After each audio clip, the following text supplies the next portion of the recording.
जो अभी हमने बस का, इलेक्ट्रिक बस का यहाँ पे किया है, ये दो कंपनीज़ के दरमियान $50 मिलियन की इनिशियल इन्वेस्टमेंट के साथ ये प्रोजेक्ट जो है वो शुरू होगा।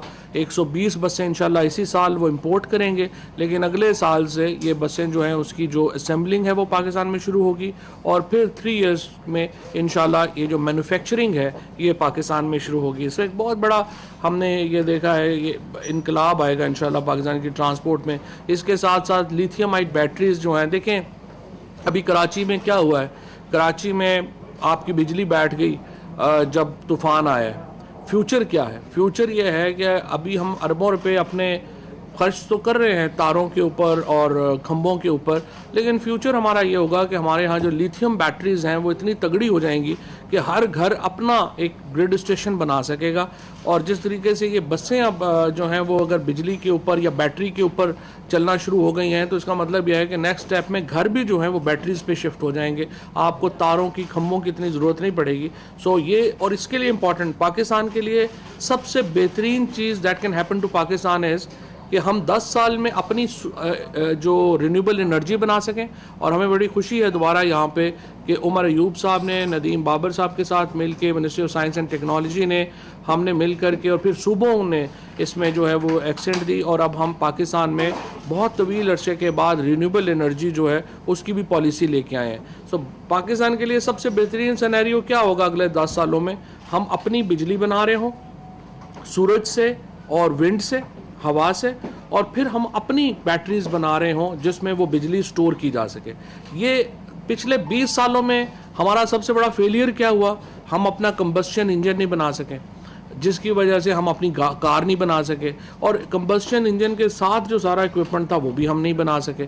सो अब अगर हम अपनी बैटरीज ना बना सकें, अपना अगला जो रिन्यूएबल एनर्जी का सिस्टम है वो नहीं बना सके, तो हम अगले 20 साल भी ज़ाया कर देंगे। सो इसलिए इम्पॉर्टेंट था कि ये हम एक उसका शुरू करें। प्रिसीजन एग्रीकल्चर के ऊपर हम एक पूरा नया प्रोजेक्ट जो है वो लेके आ रहे हैं, जिसमें नीश प्रोजेक्ट्स जो हैं वो हम डेवलप कर रहे हैं, और उसमें हम बहुत हाई टेक्नोलॉजी फॉर्म्स डेवलप कर रहे हैं, 2.5 एकड़ के, 5 एकड़ के और 12.5 एकड़ के। इन फॉर्म्स को में हाइड्रोपोनिक फॉर्म्स शामिल हैं, ग्रीन फॉर्म्स शामिल हैं, और फिर ओपन फील्ड फॉर्म्स शामिल हैं। और इसमें हम जो नॉन ट्रेडिशनल एग्रीकल्चर है उसको फोकस कर रहे हैं। नॉन ट्रेडिशनल एग्रीकल्चर में है काली मिर्च है, एस्परेगस हैं, एवोकाडोज़ हैं, इस तरह की चेरी टमाटोज़ हैं। ये जो वेजिटेबल्स हैं, एग्जॉटिक वेजिटेबल्स हैं, इनको हम एक पूरा टेक्नोलॉजी पैकेज देंगे जिसमें ड्रोन्स होंगे, जिसमें सेंसर्स होंगे, और ये पाकिस्तान में हमारा जो छोटा फार्मर है उसकी बिल्कुल जो एग्रीकल्चर है उसको तब्दील करके रख देगा। इसी एग्रीकल्चर के एक पार्ट को कल काबीना ने मंजूरी दी, और हमें इंडस्ट्रियल हेम्प का लाइसेंस जो है वो पहला पाकिस्तान में मिला। अब ये इंडस्ट्रियल हेम्प को कल से मैं देख रहा हूँ बहुत सारे लोग कंफ्यूज कर रहे हैं कि ये कोई भंग का या कोई ऐसा जो नशावर कोई फसल है, जिसको ज़्यादातर चूँकि पाकिस्तान की एक हिस्ट्री रही है अफ़गानिस्तान की इस वजह से, क्योंकि अफ़गानिस्तान और में बहुत पोपी ग्रो हो रहा है, तो बहुत लोग इसको कंफ्यूज कर रहे हैं कि ये कहीं पोपी ग्रो की जो है वो इजाज़त मिल गई है, जिससे को हेरोइन या फ़ीम या इस तरह की जो नशावर अद्वियात हैं वो बनती हैं। सो उसको ज़रा मैं क्लैरिफाई एक तो मैं करना चाहता हूँ, थोड़ा मैं आपको बताना चाहता हूँ कि इसका पोटेंशियल क्या है पाकिस्तान के लिए। ये जो बुनियादी तौर के ऊपर ये जो पौधा है जो इंडस्ट्रियल हेम्प का, इसमें एक कंपाउंड होता है कैनाबिडियल, उसको कहते हैं कैनाबिडाइल, जो कहते हैं हमारे मेंबर साइंस डॉक्टर आबदी जो हैं वो इस प्रोजेक्ट को देख रहे हैं, डॉक्टर इकबाल साहब हैं वो इस प्रोजेक्ट को देख रहे हैं, तो और हमारी मेंबर साइंस हैं वो इस प्रोजेक्ट को देख रही हैं। तो मैंने तीनों को साथ बढ़ाया ताकि अगर कोई सवाल हो तो उसके ऊपर वो जवाब भी दे सकें। इसके ऊपर जो रिसर्च थी कैनाबिडाइल के ऊपर, ये तो 1983 से जारी थी, क्योंकि इसका जो इफ़ेक्ट है इस कंपाउंड का, जो सीवियर पेन के पेशेंट्स हैं, फॉर एग्जांपल कैंसर में बहुत लोग हैं, फिर जब लड़ाइयाँ होती हैं, जंगें होती हैं, लोगों के एज़ा जिनके कट जाते हैं, जो बहुत सीवियर पेन होते हैं, उसको कंट्रोल करने के लिए पूरी थेरेपीज़ जो हैं वो मेडिकल साइंस में की जाती हैं, और उसमें ये जो कंपाउंड है ये बहुत इम्पॉर्टेंट रोल अप प्ले करता है। और 2016 के बाद इसमें एक बहुत बड़ी एक समझिए कि इनकलाबी रिसर्च जो है वो सामने आई, जिसके बाद अब चाइना ने तो ये किया कि शंघाई में उन्होंने एक पूरा कैनबिस का रिसर्च डिपार्टमेंट ही क्रिएट कर दिया, और अब चाइना जो है वो 40,000 एकड़ के ऊपर हेम्प जो है वो काश्त कर रहा है।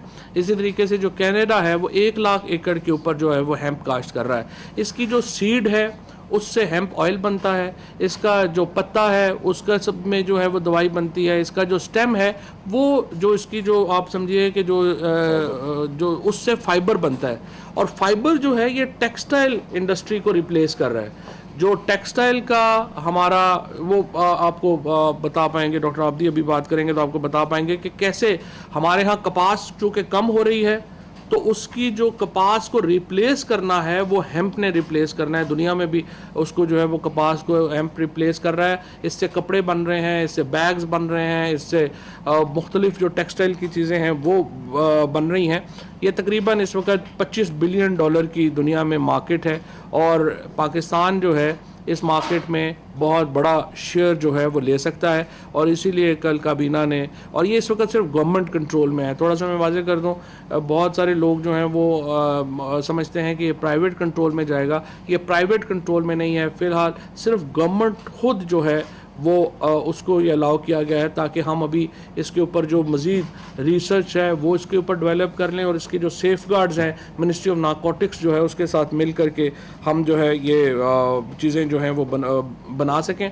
क्योंकि जो हेम्प का एक ओवरऑल जो दवाइयों में इस्तेमाल होता है, ये एपिलेप्टिक्स में बड़ा इम्पॉर्टेंट और की जो है वो दवाई है। पेन कंट्रोल में मैंने आपको जिस तरह से बताया है, फिर क्रोनिक पेन में, कैंसर की जो बहुत सारी दवाइयाँ हैं जिसमें जो है वो यूज़ होता है, और फिर इवन अब जो ऑयल बन रहे हैं जैसे ये जो एथलीट्स को जो मोच आती है उसके ऊपर भी जो है वो हेम्प ऑयल जो है वो यूज़ हो रहा है, और ये एक ऑर्गेनिक रिप्लेसमेंट्स हैं दुनिया में जो ये हो रही हैं। सो हमारा पूरा इंशाल्लाह जो हमारी प्लानिंग है, जो हमारा कमर्शियल उसका साइड है, उसमें हम ये चाहते हैं कि जो हेम्प ऑयल है, जो हेम्प की हमारी मार्केट है, ये तकरीबन $1 बिलियन पाकिस्तान को दे सके अगले 3 सालों में, और उसके लिए हम जो है एक पूरा प्लान जो है वो बना रहे हैं। पहले मरहले में हम जो बड़ी साइट्स हैं वो हमारे पास 2 हैं। हम पेशावर में एक हमारे पास साइट है, चकवाल में हमारे पास साइट है, जेलम में हमारे पास साइट है। ये हमने चुना इसलिए, ये इलाका इसलिए चुना है कि ये जो पोठोहार का इलाका है ये सबसे ज़्यादा आप समझिए कि उसकी जो क्लाइमेटिक कंडीशंस हैं वो सपोर्ट करती हैं हेम्प ग्रो करने को। R&D के लिए इसमें डॉक्टर इकबाल साहब और इनका जो इदारा है ये हमारे साथ हैं, डॉक्टर ताउर-रहमान साहब जो हैं वो हमारे साथ हैं। सो पाकिस्तान में जो टॉप के बायो टेक्नोलॉजी से मुंसलिक जो लोग हैं वो इस प्रोजेक्ट में शामिल हैं, डॉक्टर आबदी इसमें शामिल हैं, हमारी मेंबर साइंस शामिल हैं। तो थोड़ा सारा R&D के ऊपर डॉक्टर साहब हमें बताइए कि अगले 1 साल में हमारा किस तरह से इसको। जैसे मिनिस्टर साहब ने फरमाया कि बड़ी एक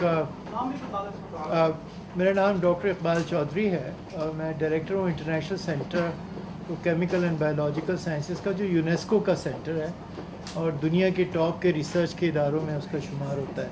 और ये कराची में डॉक्टर सलीम उज़्ज़मा सिद्दीकी ने बनाया था, जो PCSIR के बानी भी थे। तो ये जो तहकीक का इदारा है ये पूरी दुनिया में मशहूर है, और बुनियादी तौर पे इसकी जो सिलेक्शन है ministry of science and technology ने और मिनिस्ट्री ऑफ नारकोटिक कंट्रोल ने की है वो 2 बड़ी वजूहात की वजह से की है। एक तो ये कि जिन प्रोडक्ट्स का जिक्र मिनिस्टर साहब ने किया उसके लिए आपको सर्टिफिकेशन और वैलिडेशन चाहिए होती है, क्योंकि आपको ये बताना होता है कि इसके अंदर CBD कितना है और THC कितना है, टेट्राहाइड्रोकैनाबॉइड कितना है। तो उसकी जो सर्टिफिकेशन और वैलिडेशन 0.3% या उससे कम, उसके लिए जो मशीनें, जो इक्विपमेंट चाहिए होते हैं, जो एक्सपर्टीज़ चाहिए होती है वो इस इदारे में मौजूद है। तो हम बड़ी आसानी के साथ बहुत सारी चीज़ें एक्सपोर्ट कर सकेंगे, क्योंकि आपके पास एक ऐसा तहकीकी इदारा है जिसकी जो फैसिलिटीज़ हैं वो दुनिया के टॉप सेंटर्स के बराबर में, और जिसकी सर्टिफिकेशन और वैलिडेशन को कोई चैलेंज नहीं कर सकता। दूसरी बात जो मिनिस्टर साहब ने कही कि वो वैल्यू एडिशन की बात है। इसमें इसके मेडिसिनल यूज़ भी है, इंडस्ट्रियल यूज़ भी है, और आप भी साहब आपको बताएंगे डॉक्टर साहब कि इसके जो इंडस्ट्रियल यूज़ हैं वो कमर्शियल यूज़ क्या है। अगर मैं आपको इसकी बुनियादी तौर पे मेडिसिनल यूज़ की बात बताता हूँ, मेडिसिनल यूज़ में मिनिस्टर साहब ने फरमाया कि ये मुख्तलिफ़ किस्म के पेन किलर्स के लिए टॉपिकल एप्लीकेशंस हैं, जो मिर्गी का मर्ज़ जिनको होता है वो, इसके अलावा और जो बहुत सारे ऐसे अमराज जिसमें दर्द एक मुस्तकिल मसला है। और आपको ये जहन में रहे कि क्रोनिक पेन जो है वो दुनिया का सबसे बड़ा चैलेंज है, हेल्थ चैलेंज है, कि क्रोनिक पेन जो मुस्तकिल दर्द है ना, उसकी कोई आपको दवाई नहीं मिलती, तो वहाँ पे ये इंडस्ट्रियल हेम्प का इस्तेमाल, उसके जो ऑयल होते हैं, उसके कॉन्स्टिट्यूएंट्स हैं, उसका इस्तेमाल बहुत ज़रूरी है। अब देखिए हमारे पास दो ऑप्शंस हैं। एक ऑप्शन तो ये है कि हम इसे ग्रो करें, इसको ऑयल बनाएं और बाहर एक्सपोर्ट कर दें, और दूसरा ऑप्शन ये है कि हम इस ऑयल को लेके वैल्यू एडिड प्रोडक्ट बनाएं। उसके लिए आपको तहकीक की ज़रूरत होती है, उसके लिए आपको एक्सपर्टीज़ की ज़रूरत होती है, और जो ऑब्जेक्टिव है वो ये है कि जो हमारा टारगेट है $1 बिलियन की एक्सपोर्ट का, वो उसी सूरत में मुमकिन है कि हम इस पौधे से निकलने वाले ऑयल से ऐसे प्रोडक्ट्स बनाएं जो प्रीमियम प्रोडक्ट्स हों, जिनकी दुनिया में वैल्यू हो, चाहे वो मेडिसिनल हो, दर्द की चीज़ें हों, मुख्तलिफ़ किस्म की और टॉपिकल एप्लीकेशन हो, मगर इसके अलावा बहुत बड़ा एरिया है, जैसे कॉस्मेटिक्स में है, या जैसे पर्सनल केयर के आइटम्स हैं, सोप्स एंड शैम्पूज़ तक में भी इसका इस्तेमाल है। तो ये वैल्यू एडिड प्रोडक्ट्स उसी सूरत में मुमकिन है जब आप तहकीक के ज़रिए इन्हें आला पैमाने पे उस लेवल पे ले जाएं। डॉक्टर आबदी साहब जी, आप commercial aspect. Doctor Hussain Abadi, member science and technology planning commission. देखिए, साइंस एंड टेक्नोलॉजी जो है वो जब तक हमारी कंट्री की इकोनॉमिक स्टिमुलेशन या ग्रोथ नहीं करेगी, उस वक्त तक हमारा मुल्क आगे नहीं जा सकता। तो इस एंगल से अगर हम देखें तो ये जो स्टेप लिया गया है, ये एक बहुत ही एडवांटेजियस स्टेप है। इससे इसकी मुख्तसरन ये बात है कि इस पौधे में बहुत सारे प्रोडक्ट्स बनते हैं। एक प्रोडक्ट जो है, जैसे अभी डॉक्टर साहब ने जिक्र किया, CBD एक केमिकल होता है जो हेल्थ एंड वेलनेस के अंदर इस्तेमाल होता है, और ये बड़ा हाई वैल्यू कंपाउंड है। इसकी कीमत तकरीबन $1000 से लेकर $10,000 पर किलोग्राम होती है। तो इंटरनेशनल इस मार्केट की बहुत डिमांड है। सेकेंडली, इसमें से जो फाइबर निकलता है, उसकी पैदावार जो है वो हमारी जो कॉटन है उससे तकरीबन 2 से 3 गुना ज़्यादा होती है पर एकड़। तो वो आपको एक कम इनपुट के साथ ज़्यादा प्रोडक्शन आपको मिल सकती है। अभी आपको पता ही है, जैसे मिनिस्टर साहब ने भी कहा कि कॉटन की जो एकरेज है वो कम हो रही है, शुगर केन ज़्यादा बढ़ी जा रही है, तो उसमें डिज़ीज़ का भी बहुत बड़ा इशू आया हुआ है कॉटन में। तो वी होप कि इससे जो फाइबर निकलेगा वो कॉटन इंडस्ट्री के लिए भी मददगार होगा। टेक्सटाइल इंडस्ट्रीज़ इसके अंदर ख़ुद भी बड़ी इंटरेस्टेड हैं, दुनिया भर में इसको यूज़ किया जाता है। उससे बड़ी हाई ड्यूरेबल टेंसाइल किस्म के कपड़े और रोप्स बनाई जाती हैं। तो ये हमारी इकोनॉमिक्स को बड़ी स्टिमुलेट करेगा, लोकल को। इसके अलावा मेडिकल साइड के ऊपर अगर हम देखें तो इसका जो कंपाउंड होता है CBD, एपिलेप्टिक के अंदर जैसे मिनिस्टर साहब ने बताया। इसके अलावा वेलनेस के अंदर जो है वो उसका बड़ा इस्तेमाल है। इसके बैलेंस से मेंटेनेंस ये है कि आपका जो स्ट्रेस लेवल है, आपके अंदर जो normal day to day activity है, उसको भी ये बैलेंस रखता है। इसमें इंटरनेशनल स्टडीज़ बहुत हो चुकी हैं। हेम्प का एक और बहुत ही अच्छा यूज़ है जो ग्लोबल हम पैटर्न देखते हैं, वो है एनर्जी यूज़ में। तो जब आप केमिकल्स इसमें से निकाल लेते हैं तो जो पीछे फाइबर बचता है उससे एनर्जी बनाई जा सकती है, बायो एनर्जी। तो अगर आप देखें, शुगर मिल्स जो हैं हमारे पाकिस्तान में, वो जब बगैस अपना निकालती हैं शुगर केन को क्रश करने के बाद, तो वो 3-4 महीने का प्रोसेस होता है, उसके बाद वो बंद हो जाती हैं। तो होपफुली हम इसको इस तरह पोजीशन कर सकते हैं कि ये जो हमारा जो हेम्प का बगैस निकलेगा उससे वो पावर प्लांट भी फायर हो सकें, और वो पूरा इंफ्रास्ट्रक्चर ऑलरेडी अवेलेबल है। तो these are the main items जिसके अंदर हम मोनेटाइज कर सकते हैं इस प्लांट को। बहुत ही पॉजिटिव स्टेप है, इसको हमें पॉजिटिव लेना चाहिए, और इंशाल्लाह हमें उम्मीद है कि हमारा couple of $1 billion की market eventually over the years इसको हम डेवलप कर सकते हैं। Thank you. सर, इसके किन इलाकों के अंदर इसकी अगर ग्रोथ के लिए अगर देखा जाए तो कौन कौन से इलाके इसके लिए मौजूद हैं, और किस तरह से गवर्नमेंट इसको मॉनिटर करेगी? जिस तरह से आपने कहा कि इसको भी गवर्नमेंट के कंट्रोल में रखेंगे। इस्लामाबाद के इलाके में तो बहुत ज़्यादा ऐसी जगह हैं जहाँ पर ये पाई जाती है। बिल्कुल। तो क्या इफेक्टिवली बना ज़्यादातर जो इब्तदाई इलाके हैं ना, वो एक तो पोठहार रीजन जो है वो वैसे ही इसके लिए बड़ा सूटेबल है, जिस तरह से आपने खुद ही कहा। यहाँ पे तो खुदरो बहुत ज़्यादा जो है वो हेम्प है, लेकिन इसको जो है ये हेम्प एक्चुअली कई इसको इससे कंफ्यूज भी कर रहे हैं हम। ये जो हमारे यहाँ रूटीन में भंग कह लें या जो इस्तेमाल होता है, ये उस फैमिली से तो ज़रूर है, लेकिन ये एक्चुअली वो भंग नहीं है। इट्स अ इंडस्ट्रियल हेम्प, जो कि जिसमें जो TLC है वो 0.3 लेवल के ऊपर या उससे कम होता है। यानी अगर आप कहें कि मैं पौधे को घोट के को किलो भी पी लूँगा तो आपको असर नहीं होने वाला। तो अगर आप ट्राई करेंगे इंशाल्लाह जब आपको दूंगा। साहब, इसमें कोई शक नहीं, जब से आप आए हैं आपकी वजारत ने हलचल से भी मचाई है, चांद से लेके हैंड सैनिटाइजर लेके अब तक सारे मामला आपने देखे हैं। कोई ऐसा भी साइंस पे आप काम कर रहे हैं जहाँ पे सिविलियन तो पकड़े जाते हैं लेकिन रिटायर्ड जर्नैल नहीं पकड़े जाते। इंडोनेशिया में पूरी की पूरी एम्बेसी भेज दी जाती है।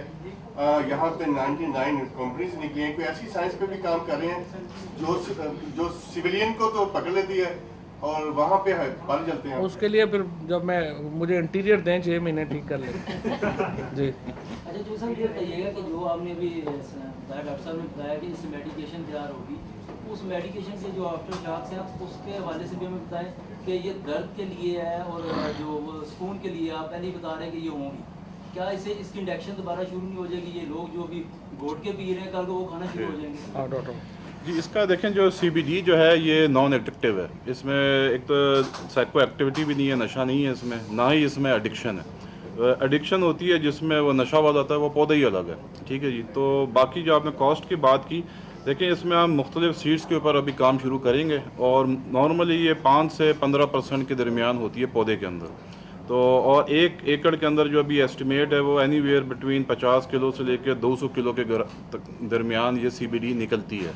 और डोजिंग जो होती है वो हर बंदे के लिए थोड़ी अलग होती है, और उसमें बॉडी वेट देखा जाता है, मेल फीमेल देखा जाता है। तो ये 10 मिलीग्राम से लेकर 20 milligram all the way to 100 milligrams तक भी दी जा सकती है। तो उसका बड़ा कॉस्ट इफेक्टिव सोल्यूशन होगा अगर हम लोकल बनाएं, इंडिजनाइज करें, और उसको हमारी इंपोर्ट जो है उसके ऊपर हमें बिल्कुल नज़रअंदाजी करनी चाहिए और उसको एक्सपोर्ट के लिए एक्चुअली देखना भी चाहिए।